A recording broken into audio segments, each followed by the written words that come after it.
Hello viewers, welcome to my Botanical Bliss. আশা করি আপনারা সবাই ভালো আছেন, আমিও ভালো আছি। এই যে দেখুন আমার মরিচ গাছ, কত সুন্দর গাছ ভর্তি মরিচ হয়েছে।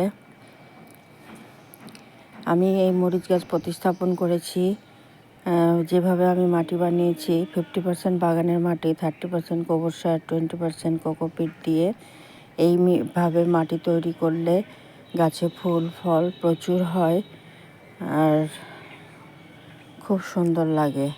গাছের পাতা সবুজ সতেজ থাকে, দেখতেই পাচ্ছেন। গাছ ভর্তি মরিচ এবং গাছের পাতা কোঁকড়ায়নি, গাছের পাতা সবুজ সতেজ আছে। এছাড়া আমি সপ্তাহে সপ্তাহে খোল ভেজানো জল দেই, এতে গাছে ফুল ফল আসে খুব দ্রুত। আর সপ্তাহে সপ্তাহে নিম তেল স্প্রে করি, এতে গাছের পাতায় পোকামাকড় লাগে না, গাছ সবুজ সতেজ থাকে। আপনারা চাইলে এইভাবে ছাদ বাগানে মরিচ গাছ প্রতিস্থাপন করতে পারেন। ভিডিওটি ভালো লাগলে প্লিজ সাবস্ক্রাইব করবেন, সাবস্ক্রাইব করে আমার পাশে থাকবেন। আজকে আসি, টাটা।